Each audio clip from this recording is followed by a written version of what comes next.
수강생 여러분 안녕하세요. 이번 시간은 다양한 한국의 장법에 대해 살펴보겠습니다.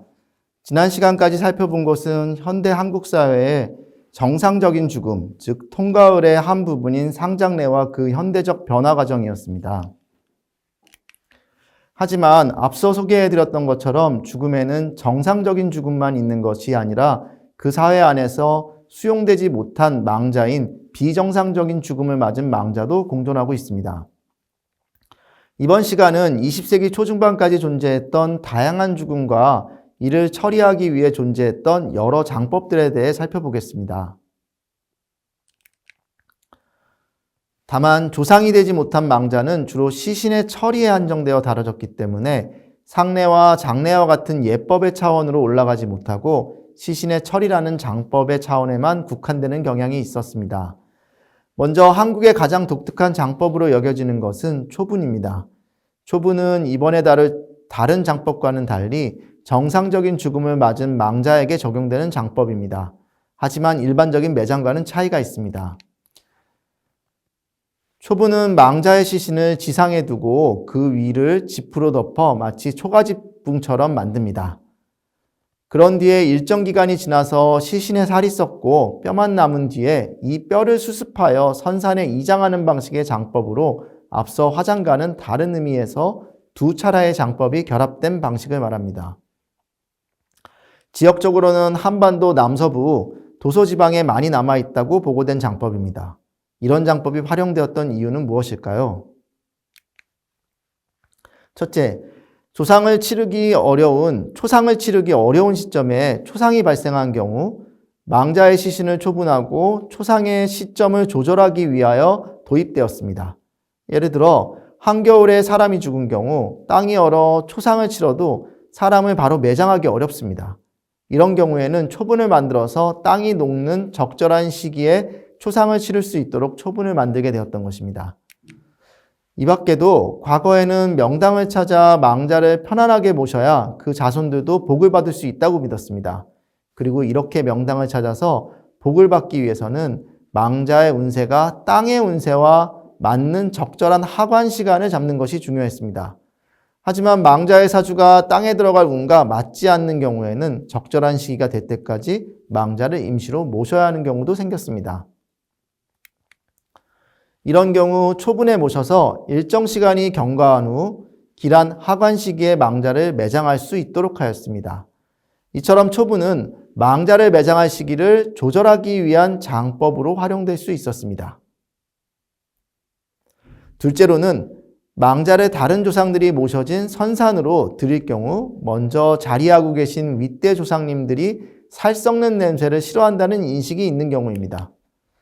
이런 경우에는 더러운 살이 모두 썩고 난 뒤에 뼈만 조상들이 계신 선산에 묻을 수 있다고 믿는 경우인데, 이런 경우에는 초상 이후에 망자를 별도의 장소에 초분해서 살이 썩도록 조치하는 경우에 해당됩니다. 셋째로는 과거에는 지역 간의 이동이 어려웠던 경우 사람이 타지에서 죽었고 그 소식을 먼 곳의 가족이 알았을 때 이 시신을 옮기기 위한 장법으로 초분이 활용될 수 있었습니다. 여기에 대해서는 20세기 초에 작성된 무라야마 지준의 조선의 풍수를 통해 확인할 수 있습니다. 여기에는 덕장이라고 하여 목적 건물이나 나무에 망자의 관을 둬서 살이 썩고 난 뒤에 뼈를 수습하여 관에 넣는 장법을 소개하면서 이 장법을 이동을 위한 장법으로 기술합니다. 현대처럼 교통수단이 발달한 사회에서도 타국에서 죽을 경우 시신을 비행기에 타고 옮겨야 하는데, 이를 위해서는 시신을 화장하여 그 골분만 옮기거나 아니면 사체 보존 시술을 거친 뒤에 망자를 옮길 수 있습니다. 과거 교통수단이 발달하지 않았던 시기에는 타지에서 사람이 죽은 경우에 그 시신을 옮기기 위해 초분을 활용한 것으로 볼 수 있습니다. 이 밖에 20세기 초중반까지 존재했던 비정상적인 죽음에 대해서 이루어지는 장법은 크게 세 가지로 나누어 볼 수 있습니다. 첫째, 전염병 상황에서 죽은 망자를 처리하는 방식으로 자리했던 수상장이 있습니다. 이는 풍장으로 분류되기도 합니다. 하지만 보통 풍장이 시신을 나무에 매달거나 지상에 방치하여 자연적으로 소멸시키는 것에 초점이 맞춰져 있다면 수상장 방식에서는 시신을 일정 기간 나무에 매달았다가 그 기간이 지난 뒤에 다시 매장하는 양상이 나타납니다. 어떤 전염병의 경우에는 그 전염병을 일으키는 귀신이 망자의 육신을 원해서 망자를 죽게 하였다는 믿음이 있습니다. 이런 믿음이 있는 경우에 전염병에 걸렸던 망자를 매장할 경우 그 귀신이 노하여 병독이 주변 심리로 퍼진다는 것입니다. 따라서 이런 믿음이 있는 경우에는 망자의 시신을 나무에 매달게 되었습니다. 대표적인 것이 어린아이가 자주 걸렸던 마마입니다. 마마의 경우에도 마마 귀신이 아이의 육신을 원하여 아이를 죽게 한 것으로 여겨지며 마마로 아이가 죽은 경우에는 이 아이의 육신을 바로 묻지 못하고 나무에 2-3달 정도 매달도록 하였습니다.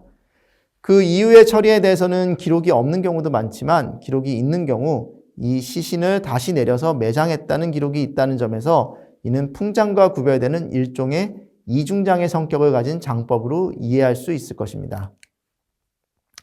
사실 이러한 장법은 식민지기 도입된 일명 묘지규칙에 따라 지상에 시신을 두는 모든 장법이 금지되면서 앞서 소개한 초분과 함께 금지되는 장법에 속했습니다.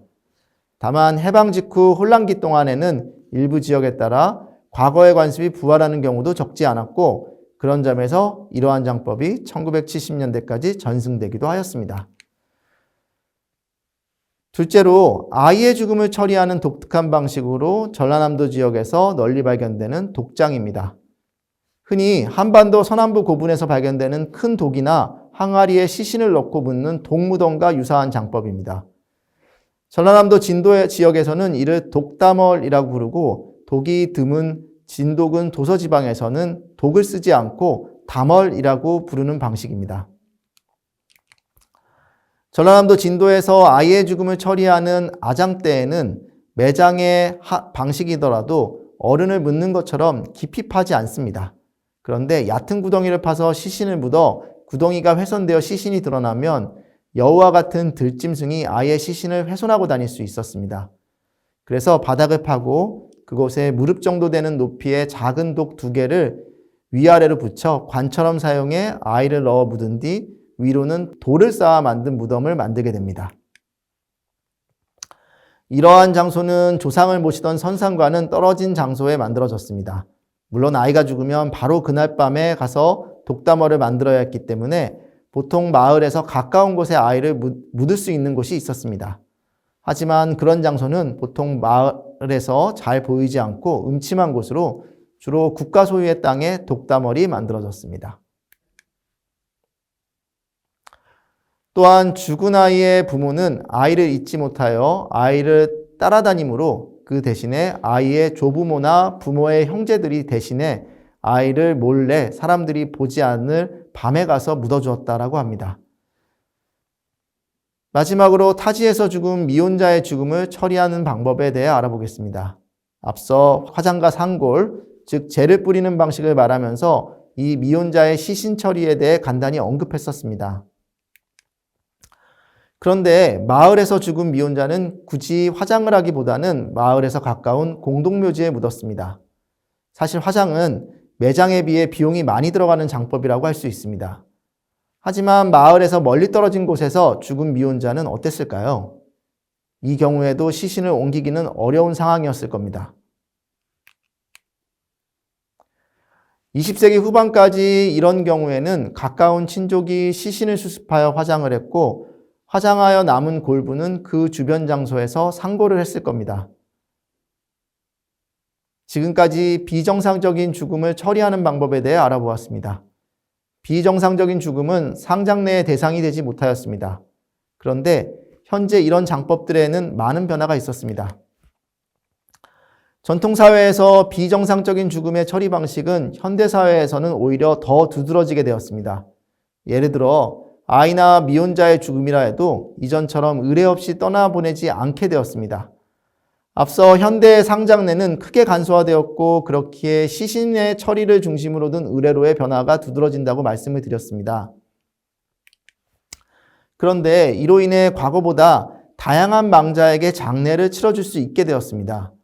최근에는 태어난 지 얼마 되지 않은 아이가 죽거나 때로는 유산된 아이를 위해 장례를 치러주는 부모가 늘어나고 있습니다. 그리고 연고자가 없는 망자의 경우에도 단순히 공동묘지의 시신을 처리하는 것이 아니라 무연고 사망자를 위한 장례 역시 각 지방자치단체에서 치러주는 것도 최근에 등장한 변화라고 할 수 있을 것입니다. 망자에게 사회가 주는 최소한의 의례적 예우로 장례가 점차 자리하고 있음을 엿볼 수 있습니다.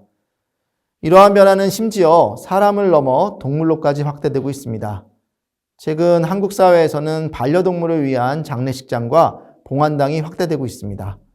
나와 친밀했던 존재인 반려동물에게도 사람에 준하는 장례를 치러준다는 것은 의례가 간소화되면서 가능해진 측면이 있습니다.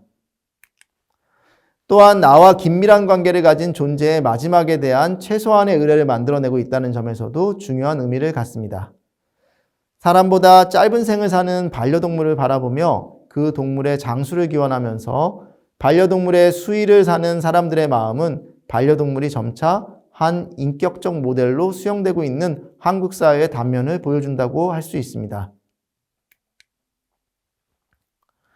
이번 강의는 두 번째 강의로 유교적 상장례와 그 변화라는 주제로 살펴보았습니다. 다음 세 번째 강의에서는 상장례의 상징물이라는 주제로 강의를 이어가도록 하겠습니다. 감사합니다.